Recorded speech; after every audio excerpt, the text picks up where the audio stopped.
하나님의 말씀 마가복음 8장 27절부터 38절까지 같이 읽겠습니다. 마가복음 8장 27절부터 38절에 있는 말씀입니다. 같이 읽어요. 예수와 제자들이 빌립보 가이사라 여러 마을로 나가실새. 여러분 잘못 찾으셨어요? 잘 찾으셨어요? 불이 좀 약하세요? 잘 안 보이세요? 잘 보이세요? 예, 그러면 큰 소리를 읽어요. 저와 함께. 예, 아주 교회가 꽉 찬 사람이 꽉 찬 것처럼 읽어요. 시작. 예수와 제자들이 빌립보 가이사라 여러 마을로 나가실새 길에서 제자들에게 물어 이르시되 사람들이 나를 누구라고 하느냐? 제자들이 여짜와 이르되 세례 요한이라 하고 더러는 엘리야 더러는 선지자 중에 하나라 하나이다. 또 물으시되 너희는 나를 누구라 하느냐? 베드로가 대답하여 이르되 주는 그리스도시이다 하매 이에 자기의 일을 아무에게도 말하지 말라 경고하시고 인자가 많은 고난을 받고 장로들과 대제사장들과 서기관들에게 버림받아 죽임을 당하고 사흘 만에 다시 살아야 할 것을 비로소 그들에게 가르치시되 드러내놓고 이 말씀을 하시니 베드로가 예수를 붙들고 항변하매 예수께서 돌이키사 제자들을 보시며 베드로를 꾸짖어서 이르시되 물러가라 내대로 물러가라 네가 하나님의 일을 생각하지 아니하고 도리어 사람의 일을 생각하는도다 하시고 무리와 제자들을 불러 이르시되 누구든지 나를 따라오려거든 자기를 부인하고 자기 십자가를 지고 나를 따를 것이니라. 누구든지 자기 목숨을 구원하고자 하면 잃을 것이요 누구든지 나와 복음을 위하여 자기 목숨을 잃으면 구원하리라. 사람이 만일 온 천하를 얻고도 자기 목숨을 잃으면 무엇이 유익하리요? 사람이 무엇을 주고 자기 목숨과 바꾸겠느냐? 누구든지 이 음란하고 죄 많은 세대에서 나와 내 말을 부끄러워하면 인자도 아버지의 영광으로 거룩한 천사들과 함께 올 때에 그 사람을 부끄러워하리라. 우리가 이 말씀을 읽을 때마다 늘 베드로 참 실수했다, 실언했다, 아이고 부끄러움 당했다. 베드로 왜 그런 소리는 했을까? 그런 생각을 하죠. 그런데 그 현실 속에 한번 들어가서 생각해 보십시오. 베드로가 그렇게 얘기 안 하게 생겼는지.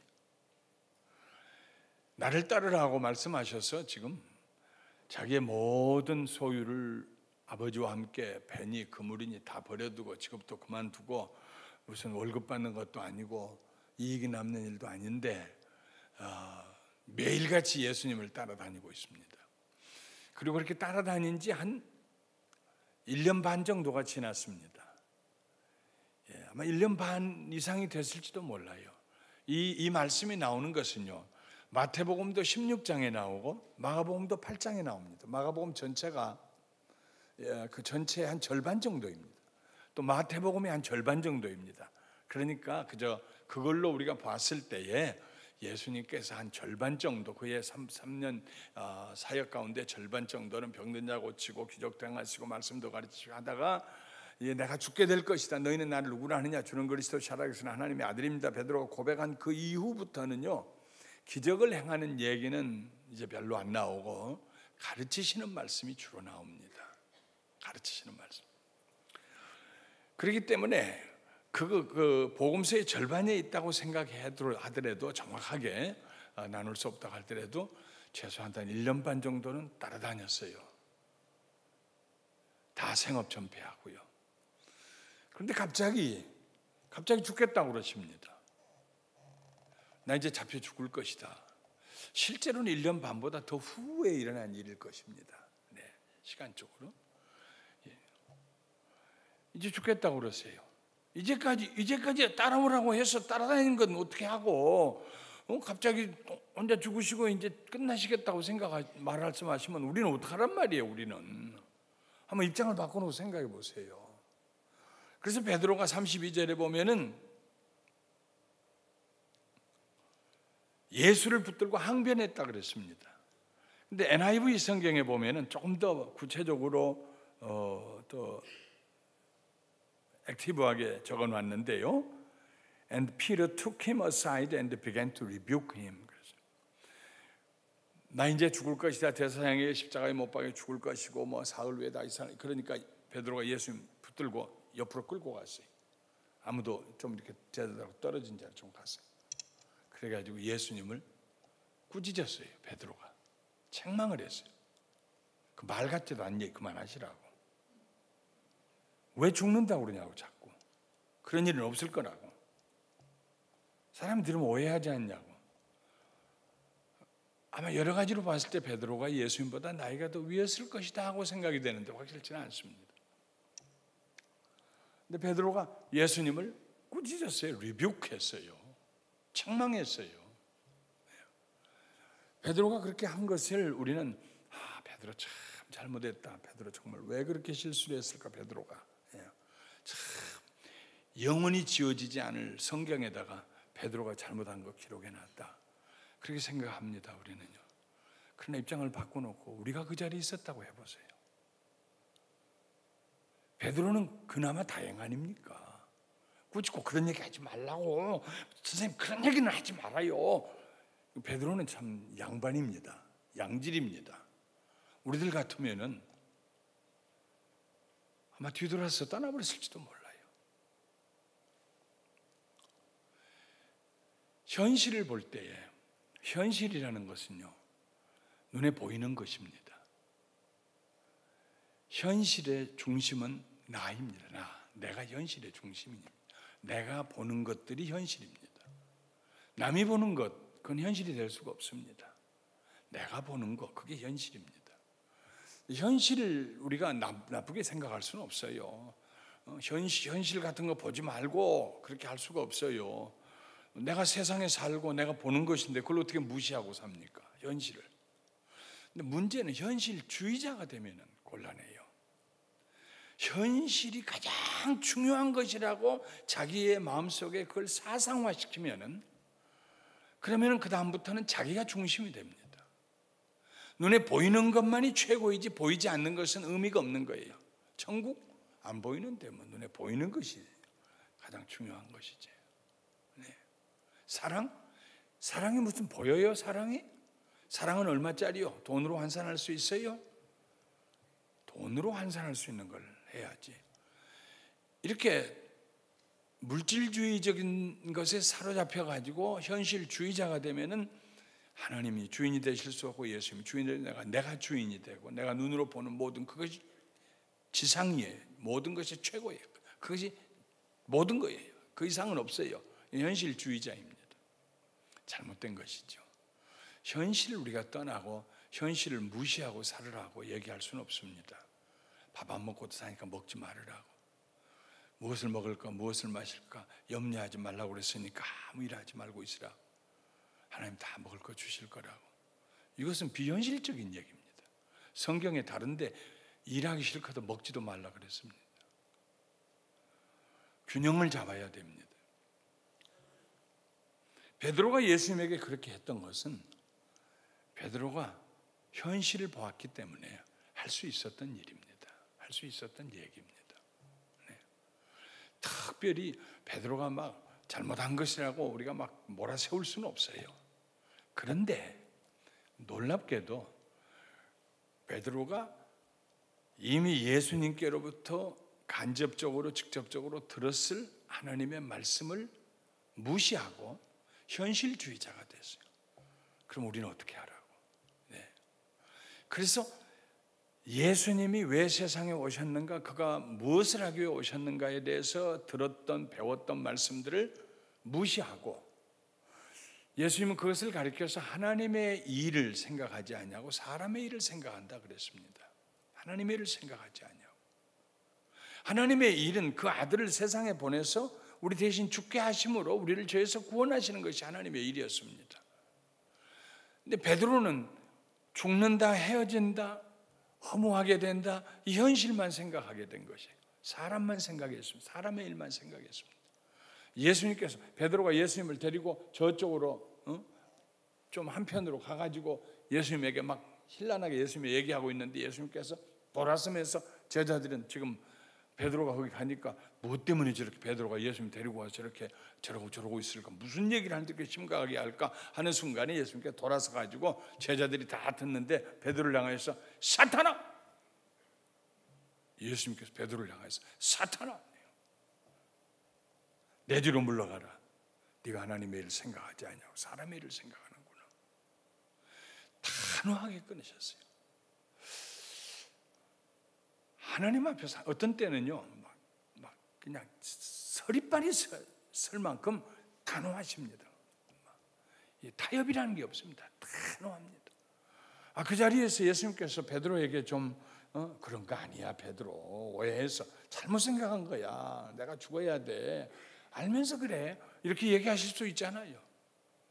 그러나 그 사건을 통해서 예수님께서 모든 제자들에게 왜 내가 왔는지, 마가복음에 그 말씀이 나오잖아요. 8장에 가면은 인자가 온 것은 섬김을 받으려 함이 아니라 도리어 섬기려 하고 자기 목숨을 많은 사람을 위한 대속제물로 주려 함이라. 마가복음 8장 35절 나오지 않습니까? 이렇게 예수님께서 제자들에게 가르치시게 분명하게 가르치신 거예요. 분명하게. 섬기기 위해서 나는 왔다. 내 목숨을 대속제물로 주기 위해서 왔다. 여기에 있어서는 예수님께서 추호도 타협의 여지가 없었어요. 그리고 그것은 베드로에게만 조용히 얘기할 얘기가 아니라 모든 제자들이 다 알아야 할 얘기였습니다. 누구든지 나를 따라오려거든 자기를 부인하고 자기 십자가를 지고 나를 따를 것이니라. 참 이게 여기에서 그리스도인들의 신앙이 굉장히 실제적인 신앙이 됩니다. 내가 이렇게 하는 것이 하나님께 영광을 돌리는 일인가? 내가 내 영광을 취하려고 하는 일인가? 동기가 무엇인가? 왜 나는 이렇게 하고 있는가? 왜 이렇게 이런 말을 했는가? 나는 하나님이 보실 때, 내 속을 다 살피고 보시는 하나님 보실 때 나는 어떤 모습일까? 굉장히 자기 자신에 대해서 냉철하게 봅니다. 자기를 부인하고 자기 십자가를 지고, 하나님의 뜻을 따라가는데 내 뜻을 따라가지 않고 하나님의 뜻을 따라가는 게 어려워요. 내가 내 원하는 대로 했으면 좋겠는데, 내가 하고 싶은 대로 다 했으면 좋겠는데, 조금이라도 의심이 나오면 막 있었던 일처럼 팍 다 해버리면 좋겠는데, 저주하고 그냥 미워하고 그랬으면 좋겠는데, 우리가 살고 싶은 대로 살고 싶은 일이 얼마나 많습니까? 하고 싶은 거. 그런데 그걸 하지 말고, 그게 십자가입니다. 자기 하고 싶은 거 하지 않는 게 십자가입니다. 하나님께서 원하시는 삶으로 자기 생각과 감정과 행동을, 말을 바꾸는 것, 그 십자가를 짊어지는 것입니다. 예수님의 짊어지신 십자가는 우리가 다시 짊어질 거 없어요. 예수님이 우리를 위해서 죽으시기 위해서, 우리를 대속하기 위해서 십자가 짊어지신 거, 그건 부족함이 없습니다. 끝났어요. 다 이루었다. 예수님 말씀하시고 끝났습니다. 그 십자가는 우리가 다시 짊어질 필요 없습니다. 그러나 예수님께서 아버지의 말씀에 순종하신 것처럼, 아버지의 원대로 하옵소서 하고 순종하셨던 것처럼, 우리가 그리스도를 따라가며 하나님의 뜻에 순복하는 거, 자기를 부인하고, 그게 십자가, 자기를 부인하는 것 자체가 십자가입니다. 자기를 부인하는 것하고 십자가를 지는 것하고 분간이 되는 거 아닙니다. 자기를 쳐서 복종시키고 자기가 원하는 걸 하지 아니하고 성령님이 기뻐하신 것을 찾아 하고, 그렇게 하기 위해서 몸부림을 치고 하다 안 되면 금식이라도 하면서 성령님의 도우심을 구하면서, 이게 십자가를 지는 것입니다. 자기를 부인하고 자기 십자가를 지고 나를 따를 것이니라. 그 일이 얼마나 중요하냐면 목숨에 관한 일만큼이나 중요한 것입니다. 사람이 자기 목숨을 구원하고자 하면 잃을 것이요, 누구든지 나와 목숨을 위하여 자기 목숨을, 복음을 위하여 자기 목숨을 잃으면 구원하리라. 온 천하 얻고도 자기 목숨을 잃으면 뭐 하겠느냐. 이런 각오로, 나는 생명을 얻기 위해서, 살기 위해서 하는 이런 각오를 가지고 하나님의 뜻을 따라서 살아갈 때, 그게 십자가를 지는 것인데, 근데 이 십자가를 지는 것이요, 괴롭고 고통스러워서 짜증이 나고 통곡을 하고 그렇게 가는 거 아닙니다. 십자가를 제대로 짊어지고 가는 사람은 기쁨이 충만합니다. 하나님께서 기쁨을 주세요. 내가 나를 이기고 나를 쳐서 복종시키고 하나님의 뜻을 따라 살아간다. 그때 마음에 평안이 오고 기쁨이 오고 감사가 오고요. 네, 춤을 출 수 있게 되고요. 언제가 제일 행복하냐면은 아버지가 기뻐하시지 않는 일을 하고 싶어하는 자기 자신을 쳐서 복종시키고 이겨냈을 때, 이겼을 때, 그때 참 큰 기쁨이 옵니다. 얼마나 기쁜지 몰라요. 내가 그렇게 함부로 말하지 않기를 참 잘했다.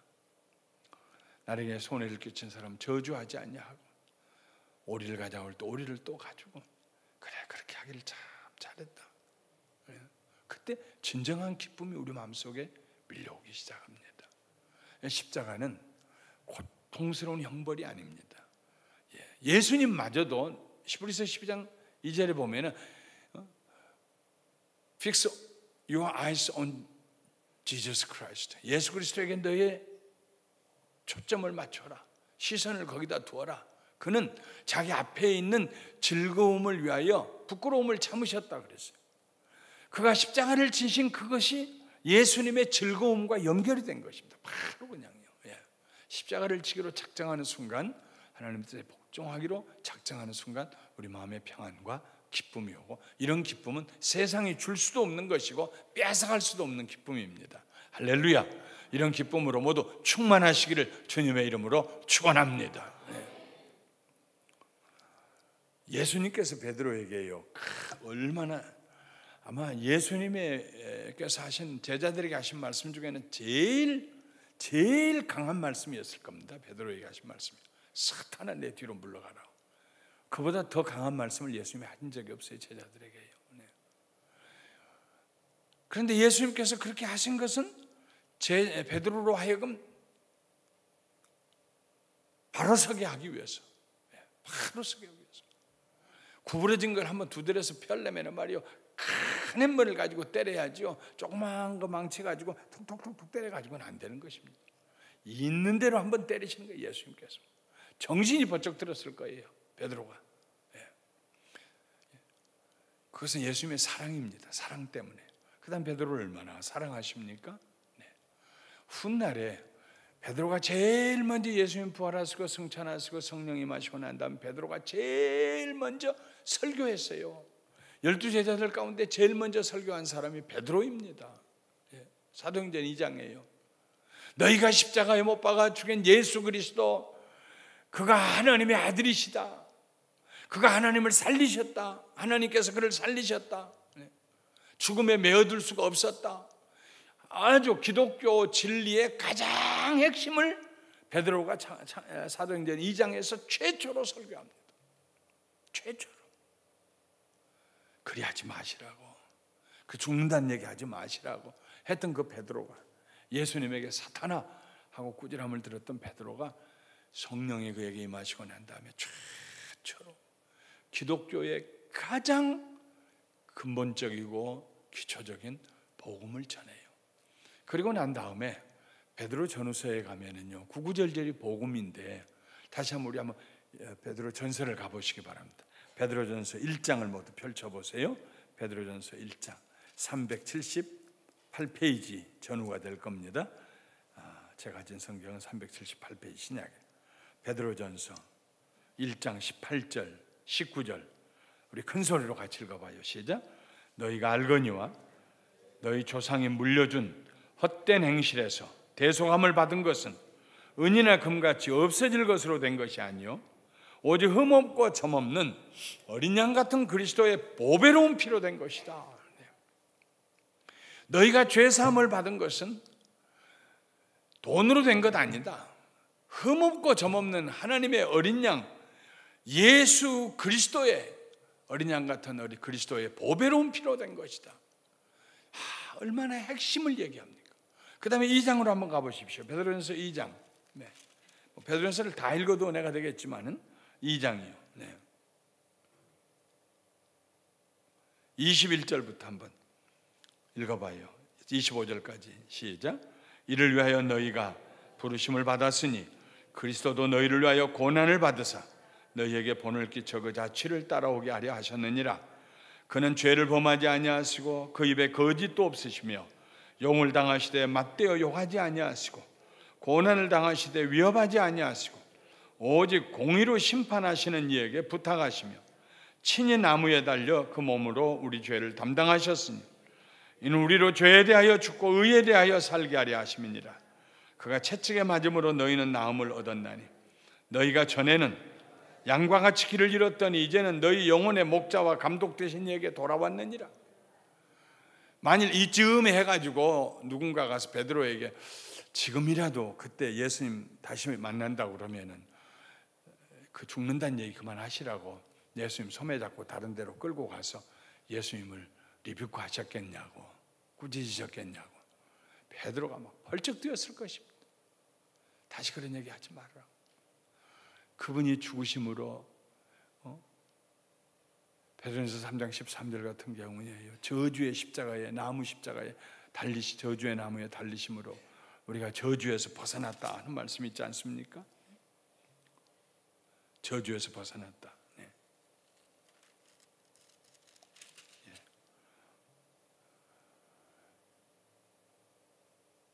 베드로는 예수님의 십자가에 죽으신 거, 예수님의 십자가, 그걸 빼면은 그가 붙잡을 것이 없었어요.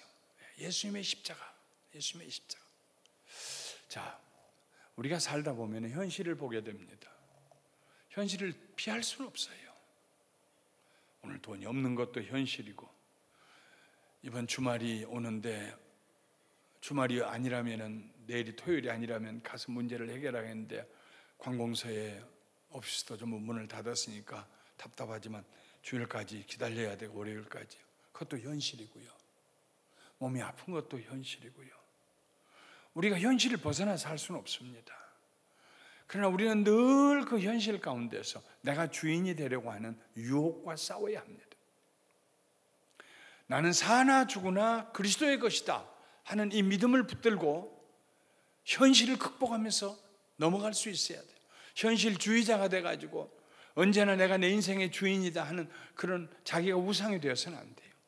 문제가 해결할 수 없는 현실 문제, 이건 하나님도 어떻게 할 수 없을 것이야, 이런 불신앙을 가져서는 안 돼요. 현실이 있어요. 문제가 있어요. 어려움이 있어요. 그럼 어려움 가운데 내가 있어요. 그러나 내게 능력 주시는 자 안에서 나는 모든 것을 할 수 있다 하는 그리스도의 손에 붙잡힌 나를 바라볼 수 있어야 되고, 그리고 그 문제보다도 크신 하나님의 사랑을 볼 수 있어야 돼요. 무엇을 먹을까, 무엇을 입을까 염려하지 말아라 하는 하나님의 음성을 들을 수 있어야 돼요. 현실 가운데 우리가 살지만 현실주의자가 되어서는 안 돼요. 우리는 그리스도의 사람이 되어야 됩니다. 그리스도를 의지하는 사람이 되어야 됩니다. 내가 주인이 되는 것이 아니라 내가 주인이 되고 싶어하는 유혹을 받을 때에 내 자신을 십자가에 못 박고 내 십자가를 짊어지고 쓰지만은, 불편하지만은 하나님 말씀에 순종하면서 그 길로 갈 때, 그때 우리는 그리스도의 사람이 되고 하나님의 영광을 드러낼 수 있게 되고 하나님의 신실하심을 세상에 보여줄 수 있는 것입니다. 내가 인생을 살면서 좀 고난과 고통을 지날지라도 하나님의 성실하심과 하나님의 신실함을 세상에 보여줄 수 있다 그러면 나는 하나님께 영광을 돌리는 일이고, 그 일이 내게는 너무나 감격스럽고 부은에 겨운 그런 축복이다, 이런 생각을 가지고 설사 오늘 고난을 당하더라도, 그것이 지금 베드로가 그 종들에게 하는 얘기입니다. 조금 전에 읽었던 21절 그 이전에 가면 18절에 이런 말씀이 있어요. 사환들아, 범사에 두려워함으로 주인들에게 순종하되 선하고 관용하는 자들에게만 아니라 또한 까다로운 자들에게도 그리하라. 부당하게 고난을 받아도 하나님을 생각함으로 슬픔을 참으면 이는 아름다우나 죄가 있어 매를 맞고 참으면 무슨 칭찬이 있겠느냐. 선을 행함으로 고난을 받고 참으면 이는 하나님 앞에서 아름다우니라. 때로는 현실이 이해가 안 될 때도 있습니다. 현실이 잘못된 거야. 분명히 그 잘못된 거야. 내가 잘못하지 않는데 왜 내가 그 누명을 써야 됩니까? 내가 고난을 당해야 됩니까? 내가 잘못한 게 없는데 왜 내 주인이 나를 채찍질합니까? 이런 현실이 있어요. 그럼에도 불구하고 하나님을 생각하면서 슬픔을 참고 매를 맞는 경우일지라도 하나님을 생각하면서 매를 맞고 슬픔을 참고 하면은 하나님 앞에 아름다운 것이다. 억울하게 막 맞으라는 얘기는 아닙니다. 피할 수 없는 어떤 고난을, 왜 이럴까 아무리 생각해 봐도 이유를 발견할 수 없는데 그런 고난의 시간을 지날 때가 있어요. 피할 수 있으면 피해야죠. 피할 수 없는 때가 있어요. 그때 하나님 생각하고 십자가를 짊어지는 것은 하나님을 생각하는 것입니다. 하나님을 생각하고 그럼 하나님 앞에 아름다운 것이 되어서 결국은 그 열매와 결과가 아름답게 된다 하는 것입니다. 사람들 사이에서 인간의 역사에서나 참 누명을 썼던 사람들이 지나고 난 다음에 종교하게 되는 경우가 참 많지 않습니까? 성경에 있는 요셉도 그런 사람이고요. 하나님을 생각함으로 하나님을 의지하고 내가 지금 이해할 수 없는 경우라도 난 하나님의 선하심을 믿습니다. 내가 이 상황에서 가장 선한 것을 선택하겠습니다.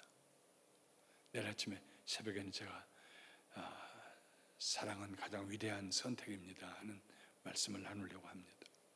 어떤 경우에도 내가 선택하는데 여러 가지가 있을 때 사랑의 선택을 하는 것,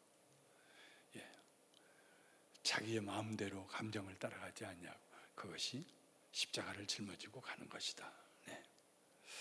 자, 우리 하나님 말씀 여기에 있는 거 월화수목에 나오는 말씀 한 번씩 쭉 읽어보고 기도하는 시간 갖도록 그렇게 하겠습니다. 시편 111편 월요일은 10절 말씀입니다. 이 페이지에 시작.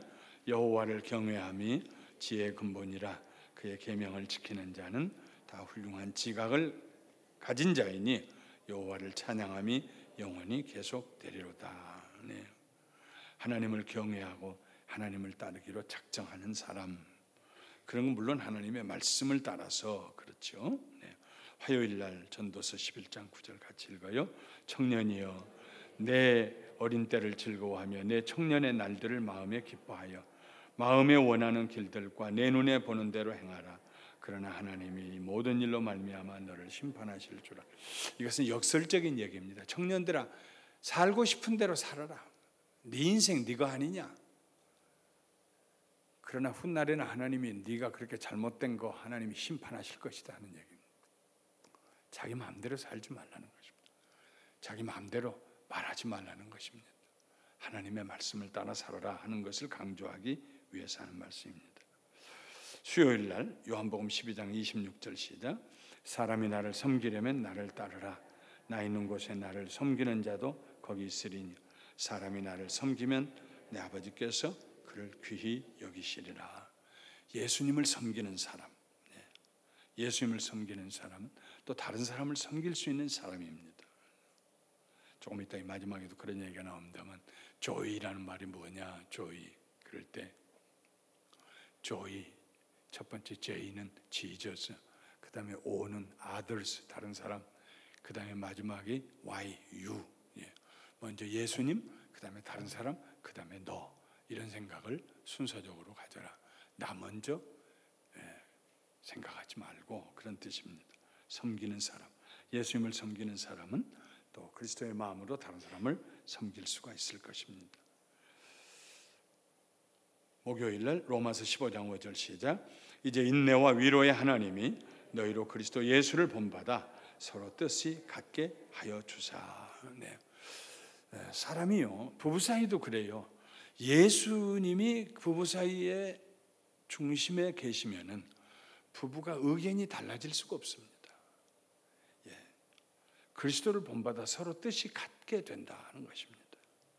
서로 의견이 막 달라지고 불일치하고 서로를 공격하고 막 그런 것은요, 적어도 그 순간에는 그 부부 사이에 예수님 안 계신다는 증거입니다.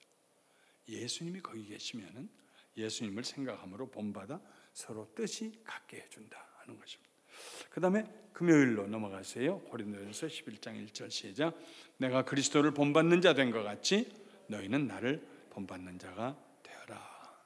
자, 우리가 다른 사람들에게 나를 본받는 자 되세요, 그렇게 얘기할 수 있는 사람이 몇이나 될까 싶어요.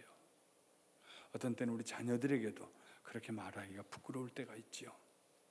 바울 사도는 당당하게 얘기했습니다. 내가 그리스도를 본받는 것처럼 너희들도 나를 본받는 자가 되어라. 그렇게 살 수 있는 사람은 참 행복한 사람이고 존경받을 수 있는 사람이고 삶을 가치 있게 사는 사람입니다. 나를 본받는 자가 되십시오. 거기서만 끝나면 안 되죠. 내가 그리스도를 본받은 것처럼. 네. 한번 큰 소리로 다시 읽어봐요. 시작. 내가 그리스도를 본받은 자 된 것 같이 너희는 나를 본받는 자 되라. 마지막 요한계시록 14장 13절 같이 읽겠습니다. 또 내가 들으니 하늘에서 음성이 나서 이르되 기록하라. 지금 이후로 주 안에서 죽는 자들은 복이 있도다 하시매 성령이 이르시되 그러하다. 그들이 수고를 그치고 쉬리니 이는 그들의 행한 일이 따름이라 하시더라. 이번 주일에는 제가 요한복음 3장 16절을 가지고 후반부에 영생에 대한 설교를 합니다마는 그리스도인에게서 영생을 빼면은 영원히 살 천국을 빼면은 아무것도 아닙니다. 그건 신앙도 아닙니다. 그건 종교이지요. 네.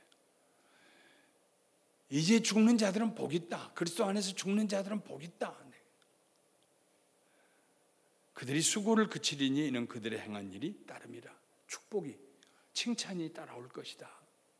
그러므로 궁극적으로 예수님을 따라가는 제자는 이 세상에서, 이 현실적인 세상에서 뭘 받을 목적을 가지고 그게 내가 예수 믿는 내 목적의 전부이다 하면은 그것은 예수님을 바로 믿을 수가 없습니다.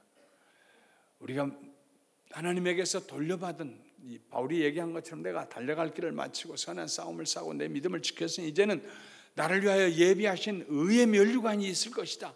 이거 바라보고 가야지요. 그 다른 박질 끝냈다고 그래서 무슨 세상 트로피 하나 받으려고 우리가 신앙생활하면 안 됩니다. 하나님의 나라, 최종적인 목적은 하나님의 나라에 가서 나에게 주시는 상급을 내가 받을 것이다. 이 세상에 사는 것은 잠시다. 나는 영원히 살게 될 것이다 하는 믿음 가지고 살아갈 때 베드로는 예수님이 부활하시고 성령 임하시고 난 다음에 변해가지고 그런 사람이 됐어요. 놀라운 제자가 됐습니다. 우리 모두 그렇게 변화되고 그리스도의 제자가 되시고 우리 자신을 부인하고 십자가 짊어지고 가시는 여러분과 제가 되시기를 주님의 이름으로 축원합니다.